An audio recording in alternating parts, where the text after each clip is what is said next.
I'm Michelle, 32 female.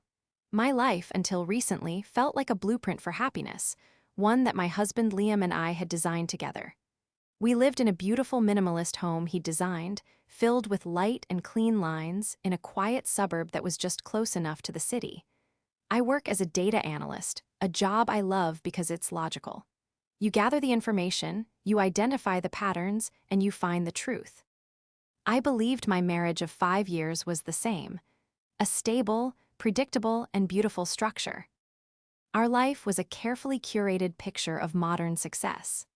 Liam, a talented architect, was on the partner track at his firm.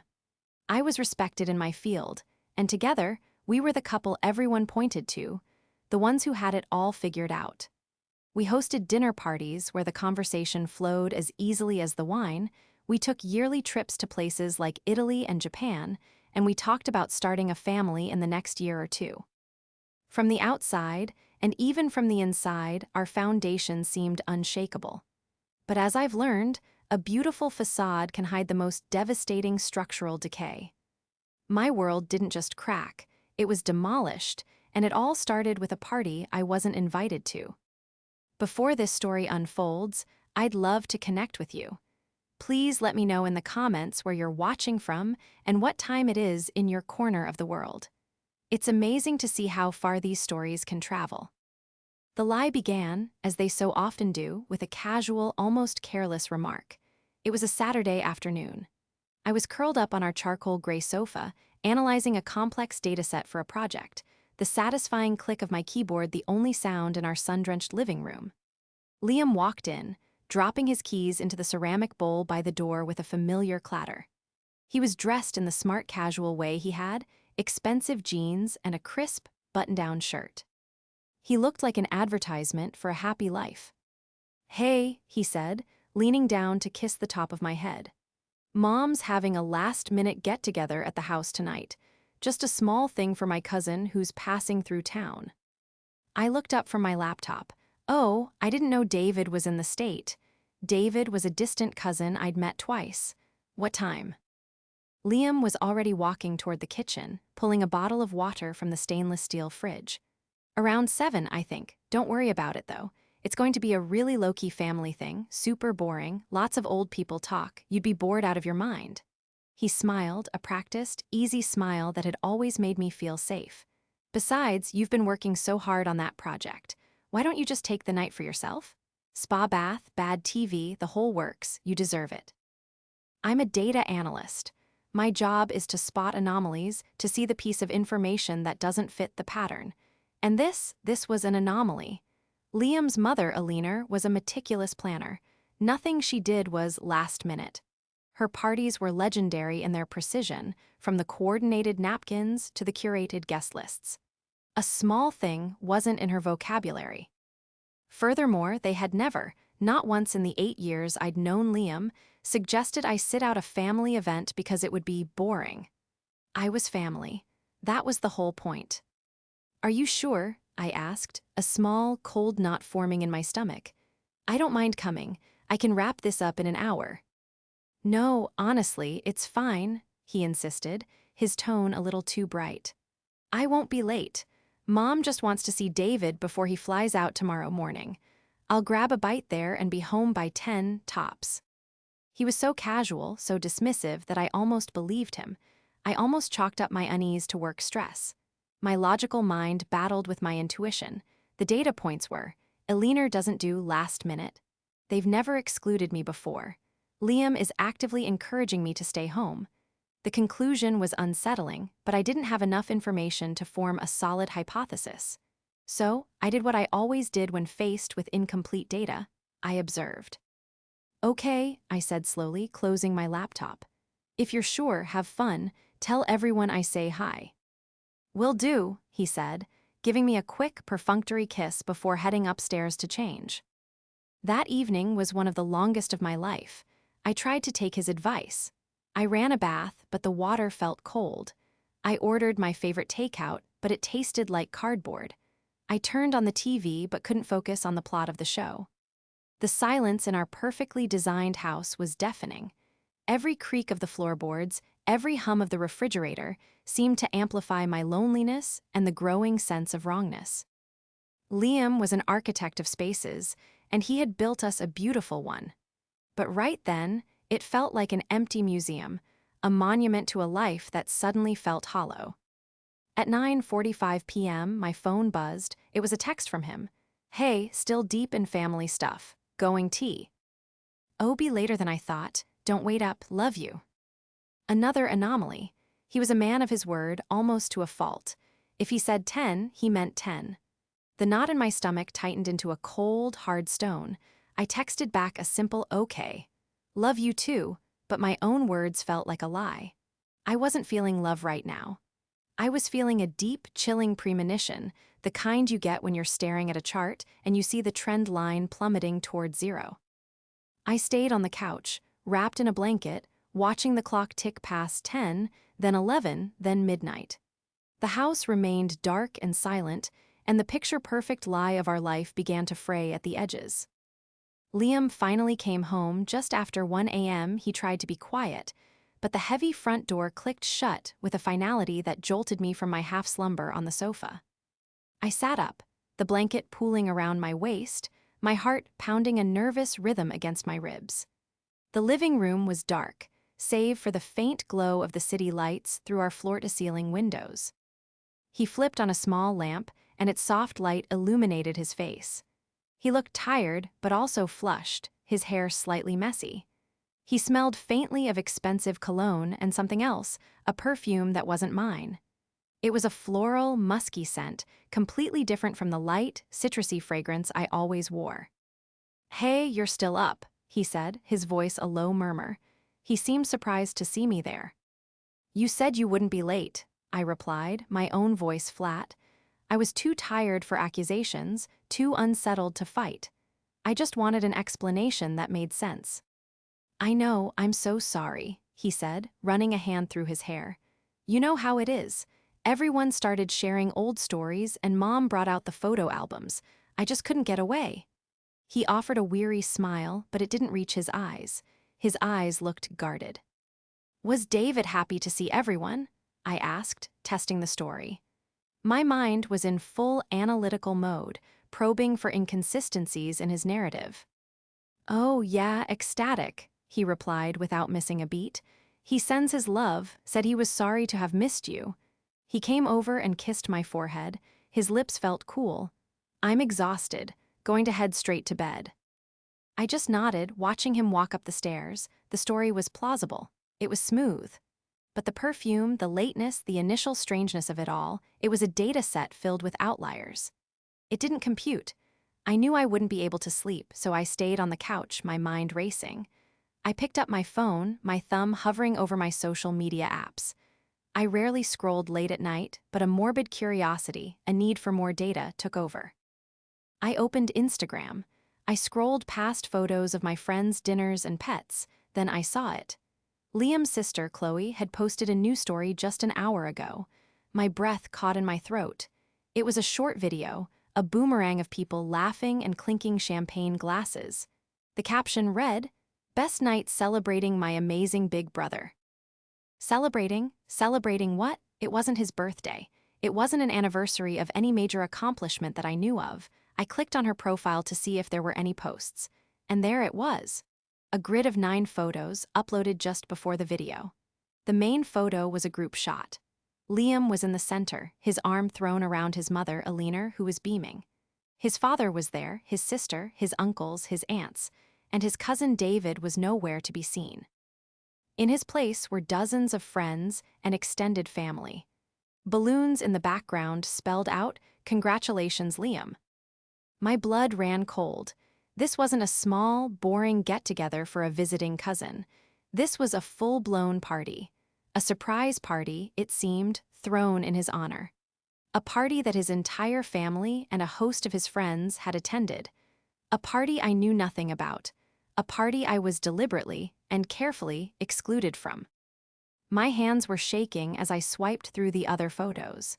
There were pictures of Liam opening gifts, of people giving speeches, of a huge cake decorated with the logo of his architectural firm.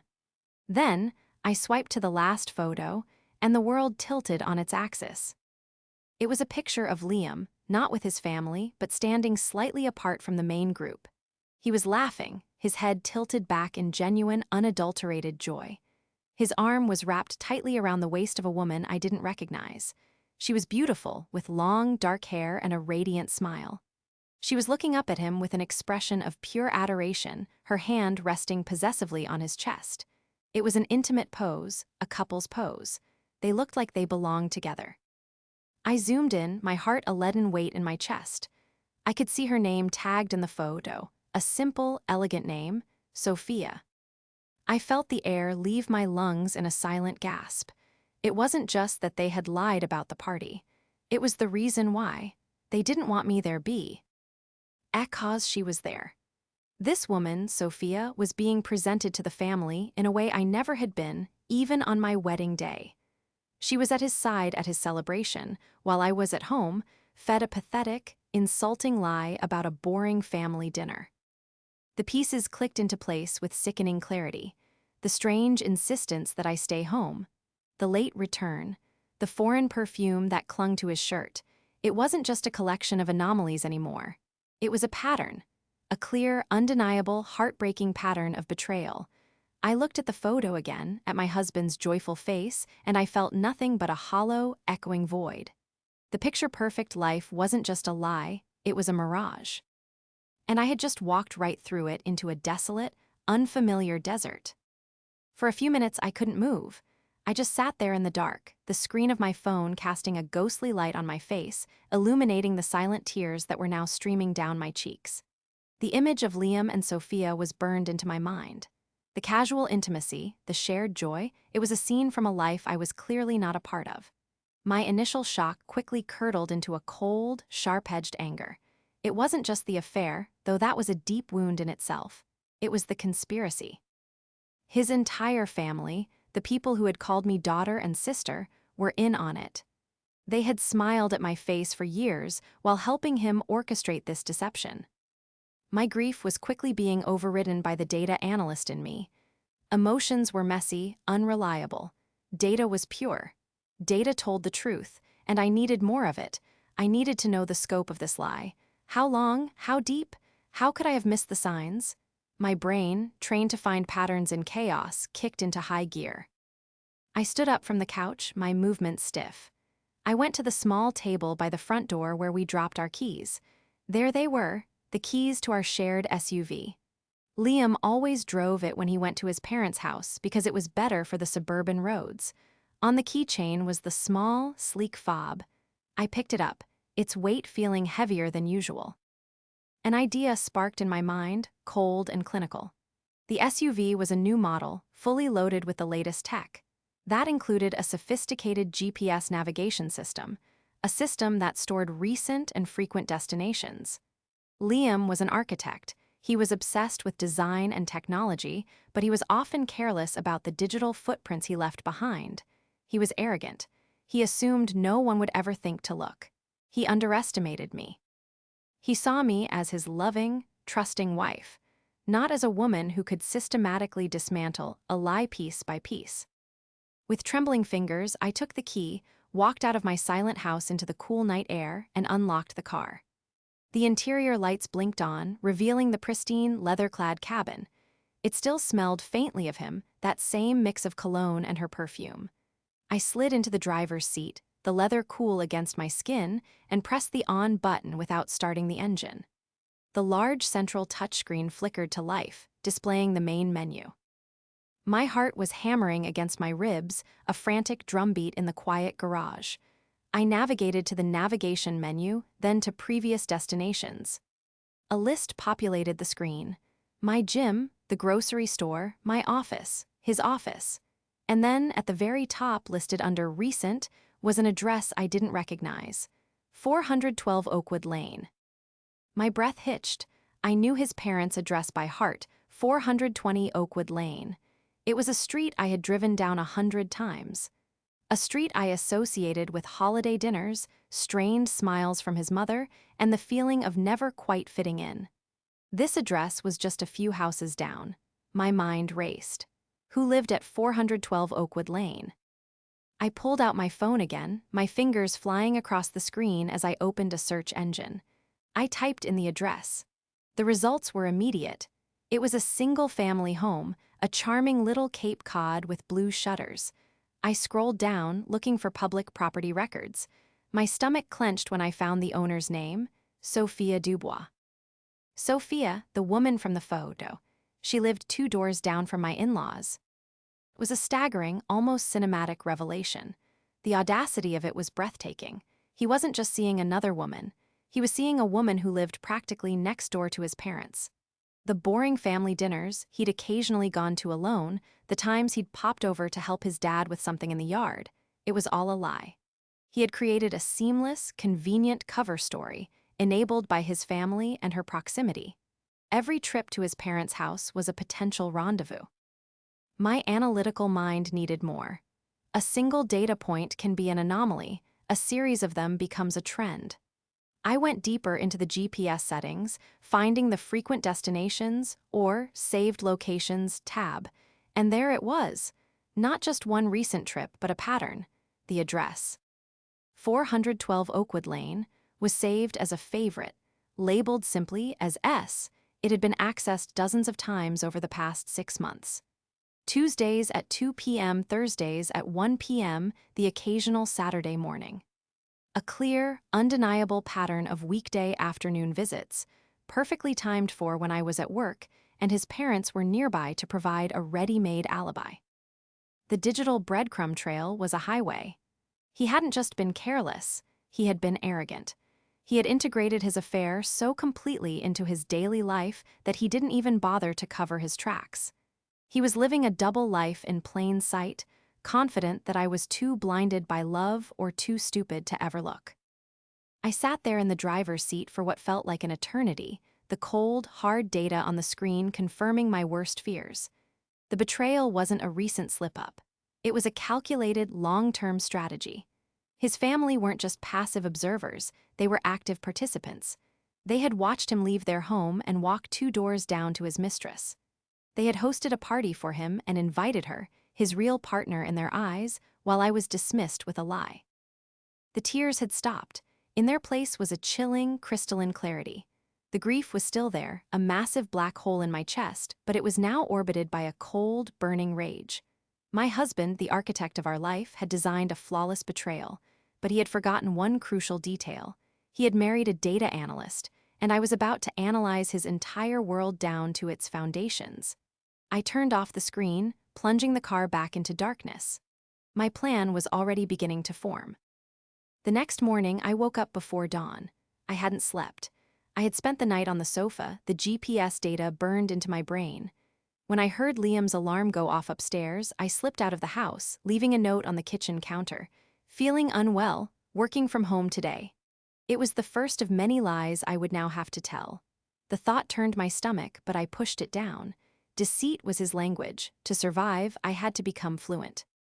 My first call was to the one person I knew would understand both the emotional devastation and the practical necessity of what I had to do next. My best friend, Chloe.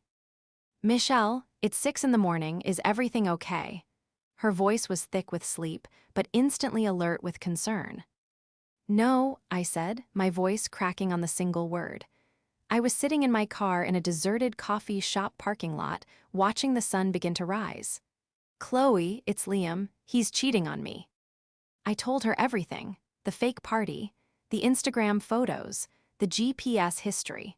The woman, Sophia, living 2 doors down from his parents. I laid out the data points one by one, my voice gaining strength and clarity as I spoke. It felt like I was presenting a report, not describing the implosion of my marriage. Chloe, a financial advisor, listened without interruption. Her mind worked like mine, in spreadsheets and logical progressions. When I finished, there was a moment of silence on the line. Then she said, her voice devoid of sleepiness and full of cold fury, "That absolute snake." Okay, Michelle, we don't get sad, we get smart. You're a data analyst. He just handed you a project. Let's get to work." Her words were like a splash of cold water. She was right. This was a project. The objective, to uncover the full extent of the deception and protect myself. The first thing we need to do is a full financial audit, Chloe said, her tone shifting into professional mode. You have access to all the joint accounts, right? Credit cards, savings, the mortgage. Yes, I said. We've always been completely transparent with our finances, or so I thought. The irony was bitter. Good, he's an architect, she's a landscape architect. They probably met professionally. There might even be a paper trail.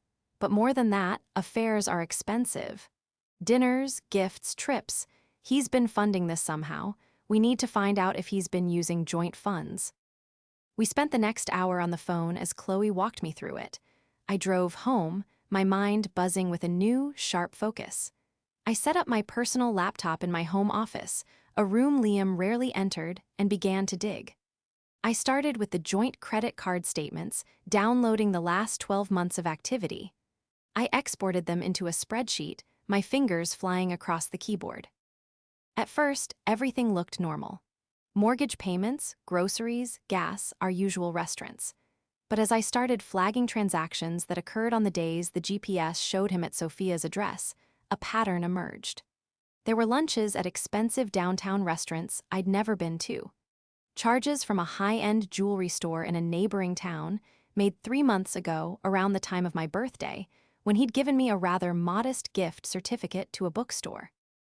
A charge for a boutique hotel in the wine country. For a weekend, I thought he was on a solo work retreat to clear his head. Each transaction was a small betrayal, a pixel in a much larger, uglier picture. He wasn't just lying, he was actively stealing from our shared future to build one with her. Then I found the most damning connection. Liam's firm had recently completed a major luxury condominium project. I remembered him being stressed about it for months. On a hunch, I looked up the project's lead contractors. My blood turned to ice when I saw the name of the contracted landscape architecture firm, Dubois Designs. The principal? Sophia Dubois. They hadn't just met, they had worked together. Intimately, for months, on a multi-million-dollar project. The professional collaboration was the perfect cover for the personal one. He would have had endless legitimate reasons to meet with her, call her, email her. Chloe's theory was proving correct. This wasn't a random fling, it was a deep, entangled connection. The next step was to look at our savings. We had a joint investment account, managed by Chloe's firm, which we were building for a down payment on a larger family home one day. When I logged in, my stomach dropped. 6 weeks ago, there had been a significant withdrawal, $50,000. The memo line was blank. I immediately called Chloe. Chloe, he took $50,000 from our investment account, I said, my voice barely a whisper. I could hear her typing furiously on her end. I see it, Michelle. It was a wire transfer. He would have had to sign a form for that. He must have forged your signature or convinced the rep it was a joint decision. There was a pause. I'm looking at the recipient details now. The transfer was made to a corporate account. She read the name aloud, and I felt the last bit of air leave my body. The recipient was Dubois Designs. He hadn't just bought her jewelry or taken her on trips. He had funneled a huge sum of our shared money, our future, our dreams, directly into her business. Was it a loan, a gift, an investment? It didn't matter. It was the ultimate betrayal. He was literally building her future with the bricks of our own. Michelle, Chloe said gently, pulling me back from the brink. This is good. I know it feels awful, but this is the kind of hard evidence that is undeniable in a divorce settlement. This isn't just infidelity, this is financial dissipation. It's fraud. She was right. Every painful discovery, every connected dot was a weapon. I was no longer just a victim of his lies. I was the chief investigator building a case against him. The anger that had been simmering all day now solidified into something hard and purposeful. He thought he was the master architect, designing his life exactly as he wanted, with me as a quaint, forgotten feature in an old blueprint. He had no idea I was about to present him with a demolition order. The investigation was complete. Now, the planning could begin. The following week was a masterclass in compartmentalization. To the outside world, and especially to Liam, I was the perfect, loving wife. I feigned recovery from my illness. I listened to him talk about his day at the firm, and I smiled when he kissed me goodbye in the morning. But inside, I was a general preparing for war. Every smile was a strategy, every moment of feigned affection a tactical maneuver. My grief was a cold, hard stone in my chest, but I refused to let it show. My focus was singular. I was going to be the architect of my own escape. My first move, on Chloe's direct advice, was to find a lawyer. Not just any lawyer, but the best, most ruthless family law attorney in the city. Chloe gave me a name, a woman named Evelyn Reed, known for her sharp mind and no-nonsense approach. "She eats architects like Liam for breakfast," Chloe had said, a grim satisfaction in her voice. I scheduled a consultation under the guise of a dentist appointment. I walked into Evelyn's sleek, intimidating office with a binder. It was my project file.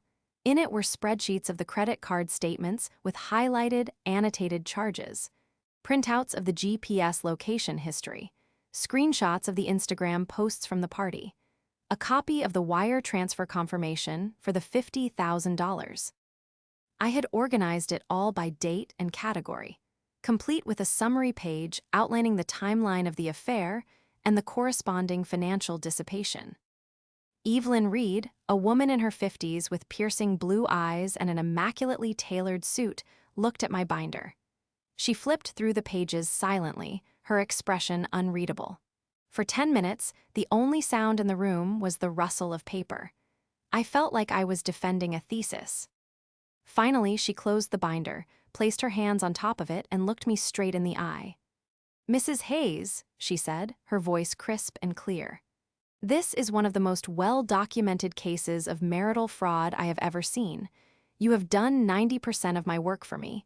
Your husband is not just an adulterer, he has committed a significant financial crime against your marital estate. We are not just going to divorce him, we are going to financially obliterate him." A wave of relief so powerful it almost made me dizzy washed over me. For the first time since I saw that photo, I felt like I wasn't drowning. I had a life raft, and her name was Evelyn Reed. We spent the next hour mapping out the plan. It was methodical, precise, and brilliant. Step 1 was to protect my own assets. Chloe had already helped me open a new, private bank account. On Evelyn's advice, I started redirecting my paycheck there. We also put a freeze on the joint investment account to prevent any further withdrawals. Step 2 was securing my future. Evelyn explained that because of the clear evidence of financial misconduct, we could file for a divorce that would not only give me more than the standard 50% of our assets, but could also potentially make Liam liable for the $50,000 he gave to Sophia, plus my legal fees. The house, which he had designed but which was paid for by our joint income, would be a major point of contention. Evelyn was confident we could force a sale and ensure I got the majority of the equity. Step 3, and the most crucial part of the plan, was the element of surprise. We would not serve him with divorce papers yet. We would wait. The goal was to let him continue living in his arrogant bubble of deceit, completely unaware that his world was about to be systematically dismantled. "He is going to be blindsided," Evelyn said with a thin smile. "People like your husband, they are so caught up in their own cleverness that they never see the fall coming." The final piece of my escape plan was finding a new place to live. I spent my lunch breaks secretly looking at apartments. I found a small, charming one-bedroom in a completely different part of the city, a place with old hardwood floors and a big bay window, the opposite of the cold, minimalist box Liam had built for us. It felt like me. I signed the lease, the move-in date set for 2 weeks from now. I started quietly packing my most important personal belongings, heirlooms, photo albums from my childhood, important documents, storing them in boxes in the back of my closet, hidden under old winter coats. Every box I packed felt like a step toward freedom. Every secret phone call with Evelyn, every new spreadsheet I updated with evidence, was a brick I was laying for my new life. Liam remained oblivious. He'd comment on how tired I seemed, and I'd blame it on my big project at work. The irony was thick enough to choke on. My project was him. The target date for the confrontation was our 6th wedding anniversary. It was 2 weeks away. It felt fitting. The day that was supposed to celebrate the foundation of our life together would now mark its official demolition.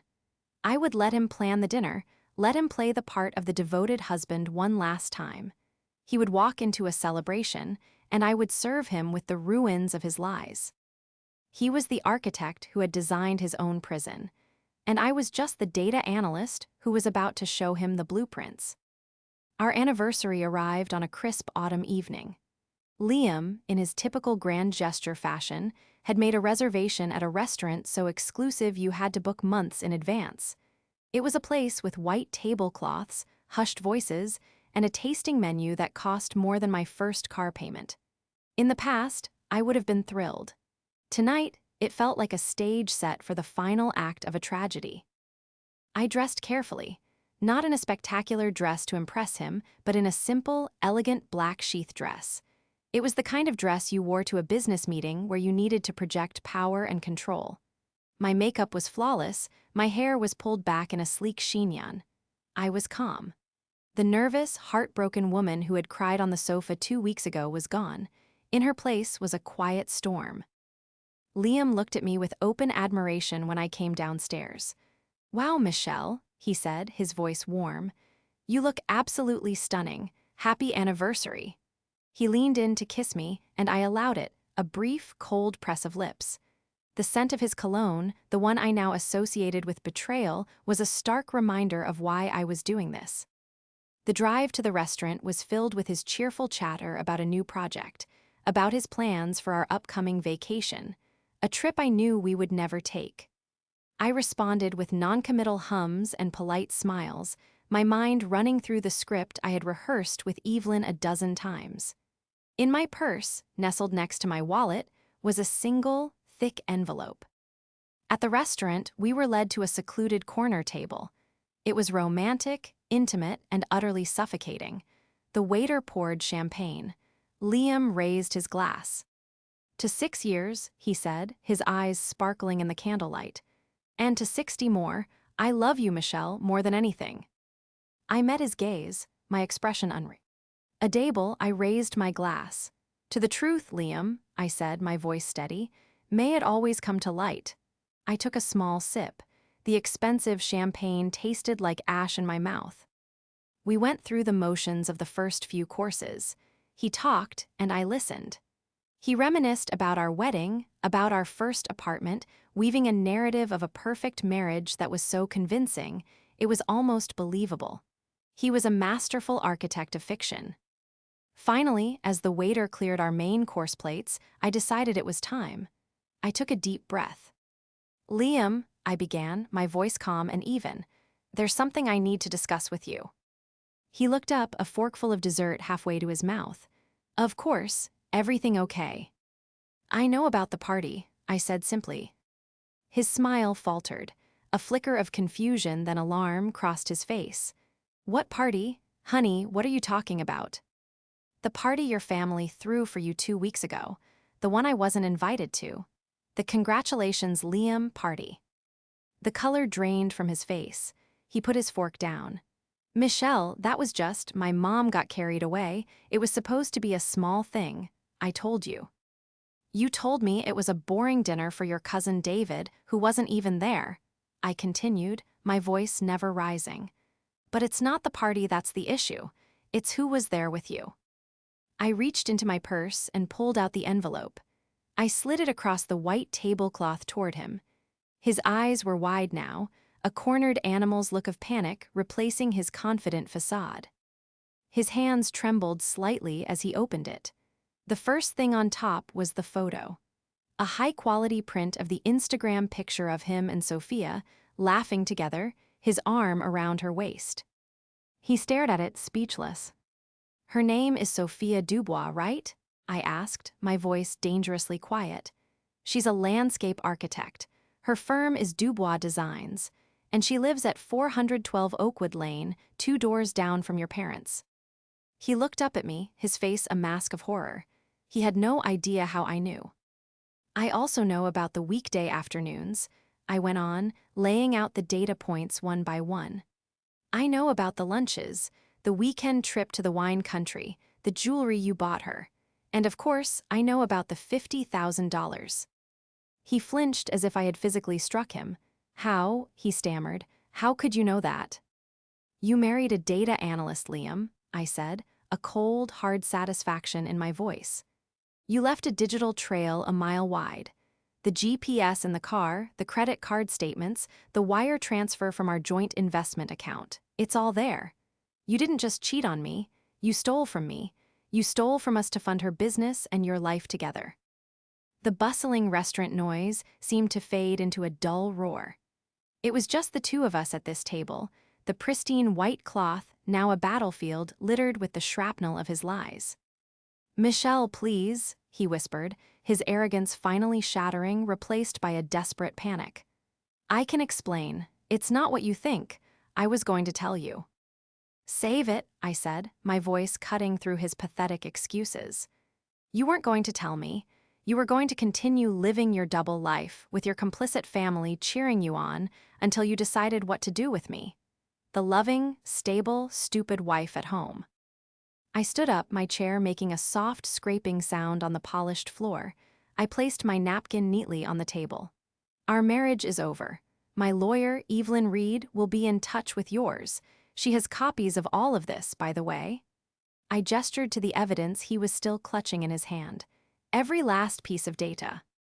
He stared up at me, his face pale and slack with shock. He looked broken, but I felt no pity, only a vast, empty sense of release. Happy anniversary, Liam, I said.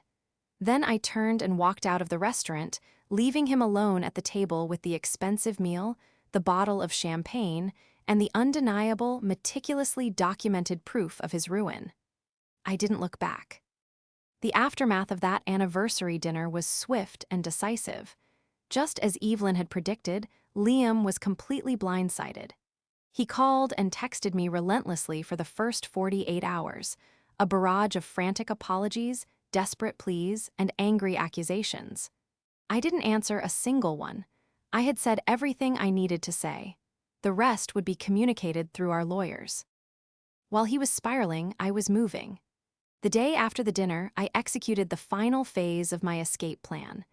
I had hired movers, and under the watchful eye of my friend Chloe, we emptied my life from the minimalist house Liam had built. We took my clothes, my books, my personal effects, and the furniture I had owned before our marriage. We were quick and efficient. By the time Liam finally came home from work, having given up on trying to find me at my office, he walked into a house that was half empty, a hollow echo of the life he had destroyed. The keys to the house and the SUV were left on the polished concrete kitchen island, next to a single, formal letter from Evelyn Reed's office. The legal battle was, to put it mildly, a slaughter. Liam's arrogance had been his downfall. Faced with the mountain of irrefutable evidence I had compiled, his legal team had almost no room to maneuver. The financial fraud was the nail in his coffin. The judge was not impressed by his attempts to frame the $50,000 transfer as a business loan he intended to repay. The signed wire transfer form, with my clearly forged signature next to his, told a different story. His family was no help. His mother, Alina, tried to intervene, calling me to plead Liam's case, telling me I was tearing the family apart over a silly mistake. I listened to her for 30 seconds before I spoke. Alina, I said, my voice as cold and clear as ice. You knew. You stood by and watched him do this. You hosted a party for his mistress. You are not family to me. Do not ever contact me again. I hung up and blocked her number and the numbers of his entire family. I was excising the whole toxic network from my life. The divorce was settled out of court. Liam, facing the prospect of a public and humiliating trial, caved on every point. The settlement was far more favorable than a standard 50-50 split. I was awarded 65% of the total marital assets. The house was to be sold immediately, with the proceeds divided according to that split. Most satisfyingly, the court ordered that the $50,000 he had given to Sophia be paid back to me directly from his share of the assets, along with all of my legal fees. He was, as Evelyn had promised, financially obliterated. His career-making project with Sophia's firm was now a source of scandal, and I heard through the grapevine that his path to partnership at his firm was suddenly and permanently blocked. As for Sophia, her Dubois designs took a massive hit. The story of the affair and the fraudulent investment spread through their professional circles. Reputations, once shattered, are hard to rebuild. I felt a grim sense of justice knowing that their betrayal had cost them both dearly, not just personally, but professionally. I, on the other hand, was building. My new apartment, with its warm floors and sunny bay window, began to feel like home. It was smaller, quieter, and entirely my own. I filled it not with minimalist sculptures and designer furniture, but with comfortable chairs, shelves overflowing with books, and plants that thrived in the afternoon light. It was a space that felt lived in and real. My work became a refuge. The logic and order of data analysis was a soothing balm on my wounded soul. I poured my energy into my career, earning a promotion and the respect of my colleagues. I reconnected with old friends, I took solo trips to the coast, and I slowly, carefully began to piece my life back together. It wasn't easy. There were nights when the grief and anger washed over me, when the phantom limb of my old life ached. But those nights became fewer and farther between. The foundation of my life with Liam had been built on a lie, a beautiful but structurally unsound design. It was always destined to collapse. What I was building now was different. It was smaller, perhaps less impressive from the outside, but it was solid. It was built on truth, integrity, and my own resilience. A few months ago, Chloe and I were having dinner at a small Italian restaurant near my apartment. I was laughing, truly laughing, at one of her stories when I realized it was the first time in a very long time that I had gone an entire day without thinking about Liam. The hold he had on my life was finally gone. I am a data analyst. I look for patterns and I find the truth. The truth of my old life was that it was a lie. The truth of my new life is that it is authentically and completely mine. I am the architect now, and the foundation is stronger than ever.